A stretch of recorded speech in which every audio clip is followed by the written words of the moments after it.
Welcome to the Better Brave podcast, where you get to hear unique stories from guests like you who choose to live bravely outside of their comfort zones. I'm Candace Dudley, your host, former teacher turned online business mentor and podcaster. This podcast is for you if you're committed to living life on purpose, no more following the rules of society. Go hit the follow button if you haven't yet, and tune in every Tuesday for a new episode.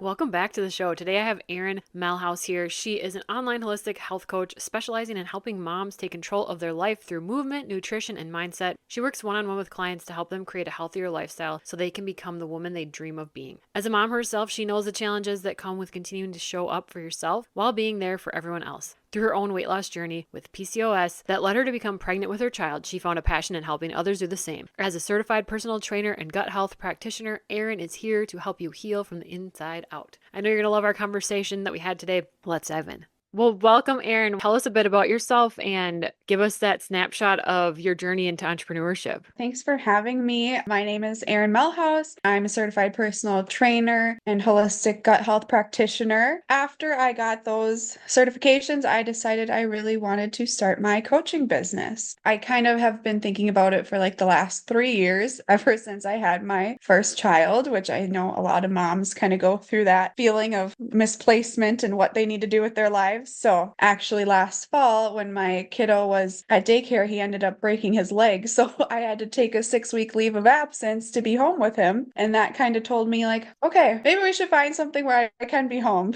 and take care of him just in case something crazy happens because, you're all of a sudden out of an income if you're working for somebody else. So partially why I decided to start my coaching. Yeah. But another big reason was just myself growing up, always kind of struggling being overweight, diagnosed with polycystic ovarian syndrome or PCOS at age 11. So I was put on birth control right then and there and stayed on it until I got married. So for 14 years, I was on birth control and really affecting my mood, my very chronically fatigued. Nothing worked for weight loss, just seeing all these other girls in high school and college. It seemed so easy for them. But for me, it was like always fighting the uphill battle. When COVID came in 2020, because I didn't have a job then for a few weeks, I took the time to really dive into how to get healthier and trialed and errored a bunch of things for myself and just really focusing on anti-inflammatory diet style, whole foods, and weightlifting was really the ticket for me to lose 80 pounds and start feeling better. Oh, wow. So after seeing all these girls struggle and then, still seeming like they're struggling, I'm like, well, I feel like I had to go through all of that journey so I could help somebody else,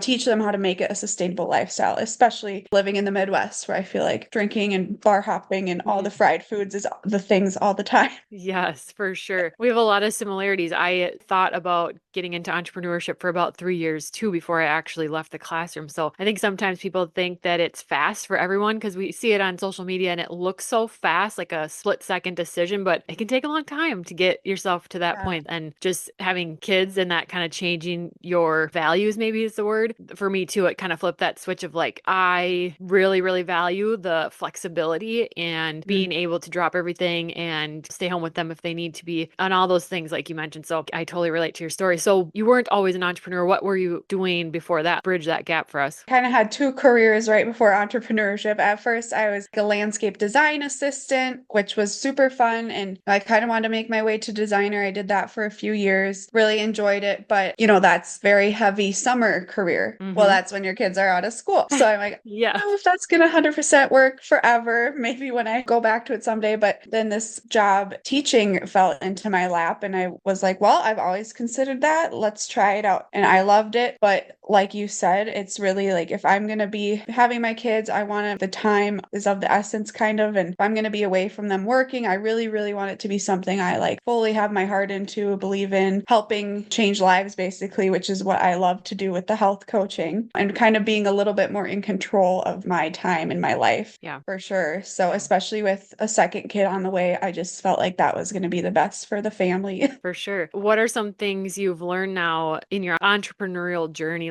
Are there any things that stick out, like lessons that would be helpful for other people to know? I did start trying to have my health coaching business kind of on my own, posting on social media and stuff. Didn't really get anywhere. Wasn't super confident in my program or abilities. And I did end up hiring like a business coach who is a personal trainer, does the same thing. And she totally helped me get all the systems in place, get confident with my programming and all that. I was scared to start. And she's like, you have to just put it out there because nobody's going to work with you if they don't know what you have to offer. So in January of 2024, I started posting about it and I've helped over 35 women now. Nice. As long as you keep going, it's going to happen. And that's what you have to have is that full like belief in yourself and like your dreams. It may be slower than you think or want it to be, but as long as you keep trying every day, or as 3 days a week is my capability right now Yeah. to be like posting on social media, it's going to happen for you, especially if you believe that it's meant for you. No, I like that you got outside help or coaching. It's easy to look at entrepreneurs and think that they just figured it out themselves or they don't need a coach. And I hire coaches all the time for different reasons in different seasons of life. And it really does, one, hold you accountable, and two, give you so much more confidence in what you're doing to have that other person there, like right along with you, helping you make decisions. It can feel really lonely, sometimes isolating to just be working on your own and never knowing for sure if your decisions are good, bad, or otherwise. But yeah, that's another good point that you made is like whether they're good or bad or ugly, you keep going and you keep trying. And that's going to be the main thing is you keep showing up. How do you keep yourself in a positive mindset around business? You know, like you mentioned, you started out and things weren't going great, but you know, you made changes. So in those ups and downs, how do you keep a positive mindset? The mindset of an entrepreneur is almost like half the battle. Oh, definitely. Like 90% of the battle for me. Yeah. Yeah. More than because I tried on my own like 2 years ago. And, it was a hard time because I was dealing with postpartum depression and all that. So it was just like I wasn't really there anyway for myself. I guess, honestly, I hired a health coach because I was like, well, if I learn from her too, it's going to help me. And she told me, like, you can't help others if you don't feel good yourself,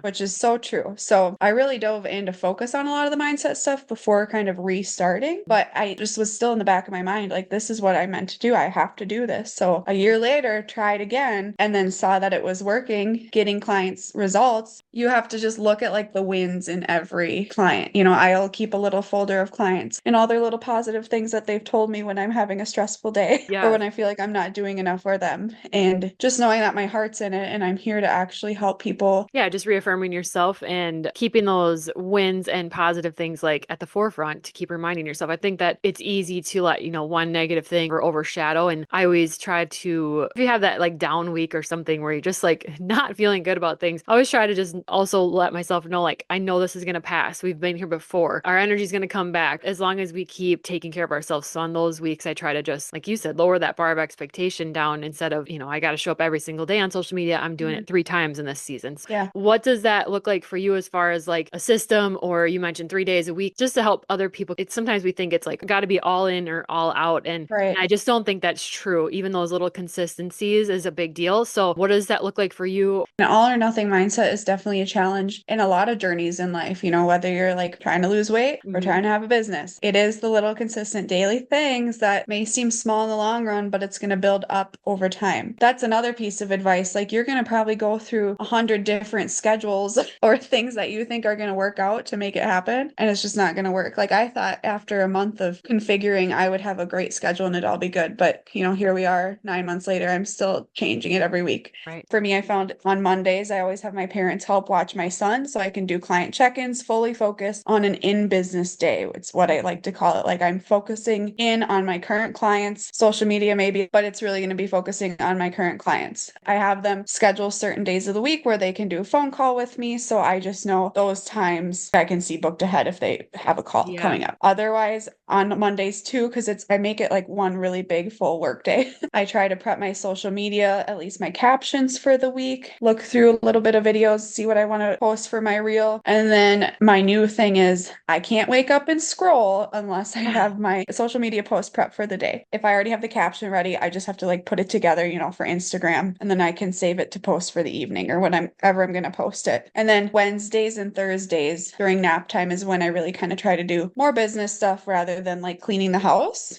which I love to clean the house. So it's really hard to pull myself away from that. But just whatever other things I may be working on, whether it's like a launch coming up or a new freebie, or, I want to put a workshop together, like a free workshop talking about fat loss, like any of those extra things kind of happen later in the week during nap time as I can get to them. And then if I ever need any extra time, my husband, when he gets home from work, I can always go to a coffee shop. But these people who are going crazy on their their businesses and are doing really good, but showing that they have kids at home, a lot of the time they have more help behind the scenes than you realize. So Right. you have to Yes. give yourself grace. Like, hey, I'm doing this so I can be home with my kids. As long as your clients are taken care of or whatever your business is, Yeah. the rest is going to maybe not be as perfect until the kids go to school or something. Right. Sounds like you set up a lot of boundaries. I love that you get outside help and know you have that big day each week. Keeping those boundaries, like you mentioned, cleaning the house. Like a lot of us work from home. If you're an entrepreneur, it's easy to work from home. And I know that too. It's so easy to be thinking, I could switch that laundry one more time, or I should prep dinner. I could this and that. Lists are endless that you could be doing when you're in your house. And so letting yourself have the permission that you can work on your business Yeah. first before you get to that is huge too. And sometimes you can feel lots of different ways, guilty, whatever, that you should be Right. doing something else, but you have the permission and you deserve the time to on your business. Well, and even that, like I make a little chore schedule for the week. I just do one chore a day. So hour of business for nap time. And then the last 30 minutes is going to be getting that little chore done. And Yeah. then I feel like I completed my duties. It's like having a little sense of balance. So I know that your kind of expertise is in gut health. So I just wanted to highlight that quick. Why is it important? And maybe what's something that people could do that's easy to start improving their own gut health? Gut health is very important because a lot of the times we hear like calories in versus calories out, which is important to an extent. But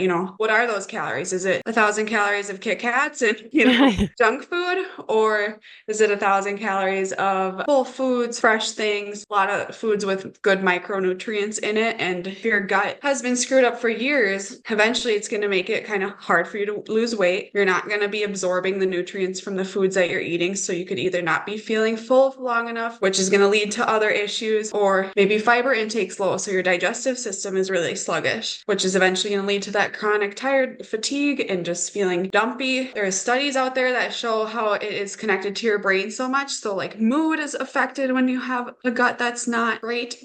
We have good and bad bacteria in our gut. We want a good balance of both, but if it's being overtaken by bad bacteria, that's going to really trigger those sugar cravings and carb cravings for the simple carbs that are not so great for us, which is going to just make it even harder for you to want to have the healthier foods or to put a good balance in. It comes into a lot of aspects of our life, but the way it affects our mental health is kind of wild.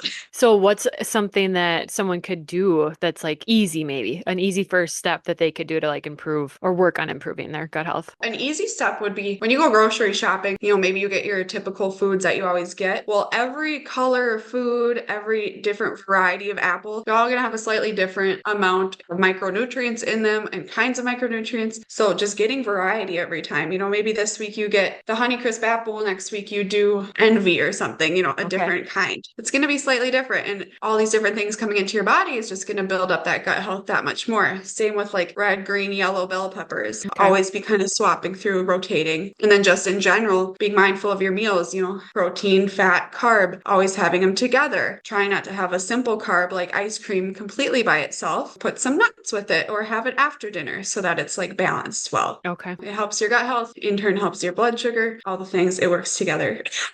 Awesome. What do you have coming up that people can look for? Well, since I'm having a baby in another month, I'm going to be taking on a few more clients within the next few weeks and then kind of shutting the doors for a month while, we get used to the life of having 2 kids. So if you're ever interested in coaching, definitely reach out sooner than later so we can get you in before the holidays. Otherwise, in January, of course, coaching will start back up. Always a good time that people want to work on their New Year's resolutions, but this isn't a short-term fix. It's a lifestyle change that is meant to take you on to forever. So with your coaching, tell us a little bit about what that would look like. So when I take on a client, it's a one-on-one coaching program. So everything is tailored exactly to them. There is a group that, everyone hangs out in. They can all chat on Slack together. But when I do check-ins, it's one-on-one. Each week they have a check-in, see how their progress is doing.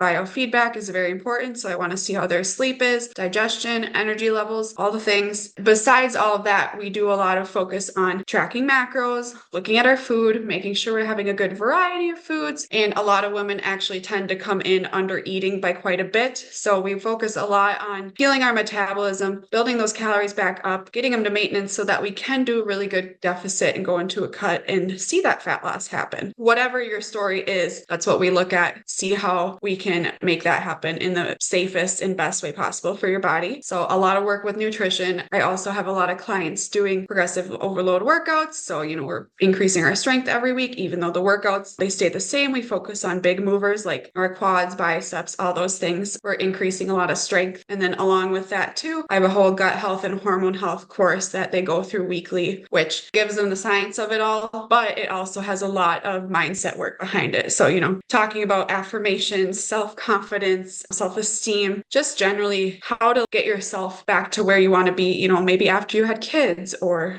had a big life change, just really improving that negative self-talk and making it positive, which has seemed to be a really great portion of the program that a lot of clients who a lot are moms, they really need that. I love to see their attitudes change throughout it. For sure. I like how individualized everything sounds. That's awesome. So where can people connect with you? Definitely on Instagram at Erin Mulhouse Health, and Facebook, Simply Balanced Health is my page on there, although I'm definitely more active on Instagram. Okay, perfect. Well, I'll link all of that in the show notes, and thank you so much for being on. Yeah, thank you. Hey, thanks for being here. I love being able to highlight entrepreneurial journeys because no two are the same. To grab my free sales page planner or to book a discovery call with me, head to the show notes. Finally, please leave a quick review so I can continue this work. See you next week.